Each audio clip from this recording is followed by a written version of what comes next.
okay? And then just look for the places that the light can't get to. So on the coach, it'll be in shade at the back there like that, maybe one of the wheels underneath, and on the horse's bottoms, like that, and they'll be getting a nice suntan up front. And don't forget the coach will be casting out a shadow along the ground. And on the cowboy himself, well, that side will be in light, and this side will be in shade. So he's got all his front with the light nicely shining on the front of it, and on his backside, so to speak, in shadow, like that, all the way down, just scribbling it in. Great effect, and don't forget on his gun there, and down that arm. And don't forget, he will also be casting a shadow with the light shining between his legs, and how the shadow goes in that direction. And what about the cactus? Yeah, you've got it. It's down this side of the cactus like that, with the shadow out in that direction. Try it yourself. Put some shadows into your pictures and look for the places that the light can't get to.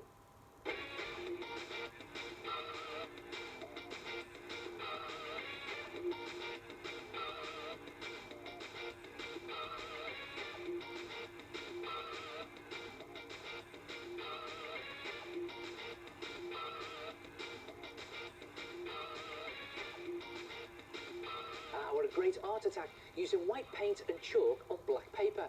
And you know, I must admit, I really love winter pictures and snowy scenes, and you can draw snow the other way round, with black charcoal on white paper. Try this. Now, if you're going to draw a snowy scene on white paper, it's just a case of doing all the shapes and making them very fat and very fluffy, because the snow is covering absolutely everything. It's covering all the detail, so you can't see all the bits of roofs. And also, you don't have to draw your lines very heavily. You can just draw them very light and wispy, because in winter, you get that sort of winter fog or mist, don't you? And again, just drawing some trees in here, but I don't have to draw proper tree shapes, because they're covered in snow, covering all the detail. So I'm just hinting at all the shapes and making them fat and fluffy.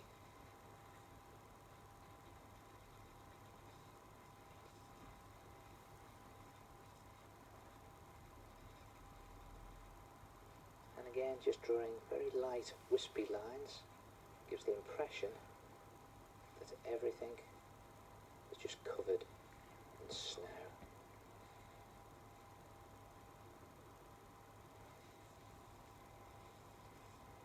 And you also get a lot of sausage shapes, like on fences or on hedges. Just doing a fence here that you can hardly see, because it's got all these snowy sausages on it. See a bit of the fence peeping through, the fence posts. And of course, when it's snowing, you always get footprints in the snow, just leaving little marks. And over here, more sausages. Again, you don't see much detail, because it's all hidden by the snow. Of course, in the winter you get lots of icicles on things, so a couple of icicles there. Yeah, you've guessed it. There he is.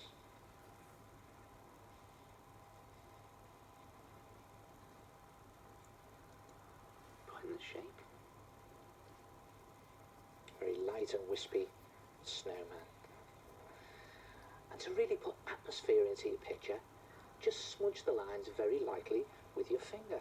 We'll start here. And just looking for all of these lines and just gently smudging.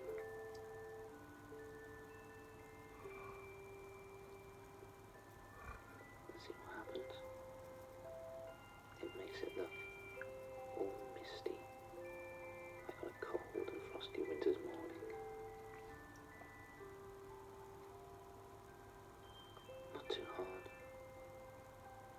Just gently smudge the lines across your paper. Give it this lovely misty effect. A bit on the snowman. And there it is, a winter picture.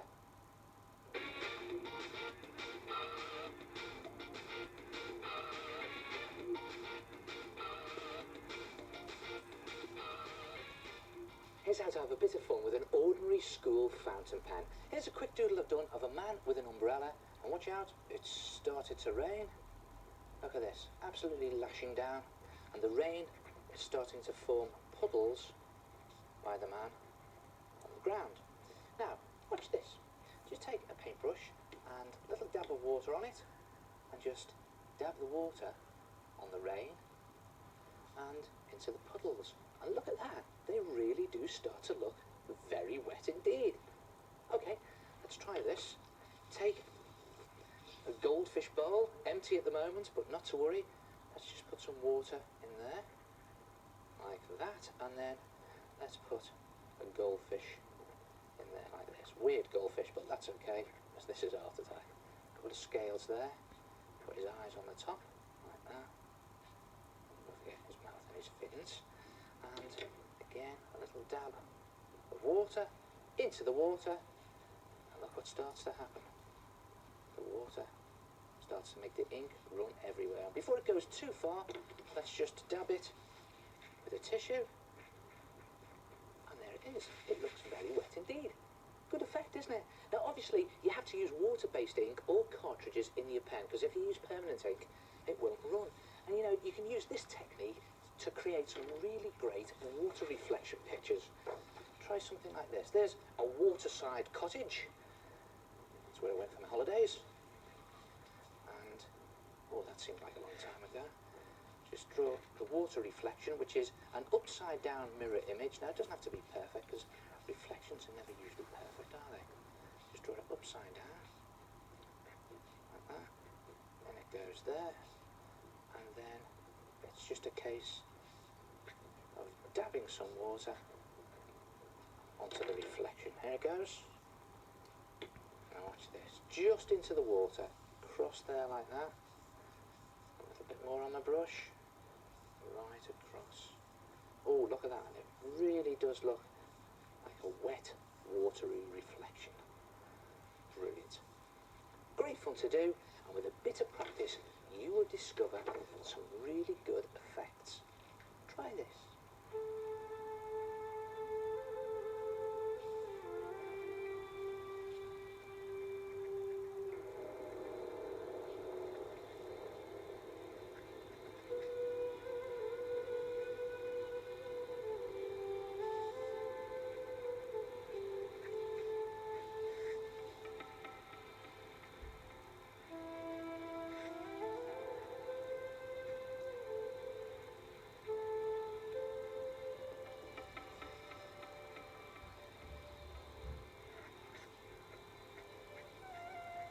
Now, the clever bit.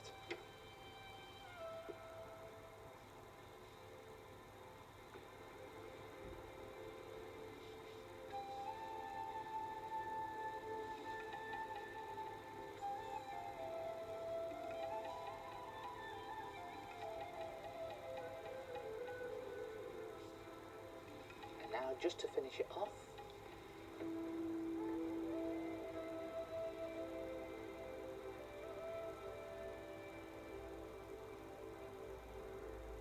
try it yourself. Have some fun with a fountain pen.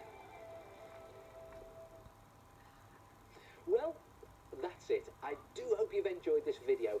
And don't forget to look out for others in this series. And remember, don't be afraid to try out new things for yourself, because there are as many ways to use these things as there are ideas in your own head. See you again. Ta-ra!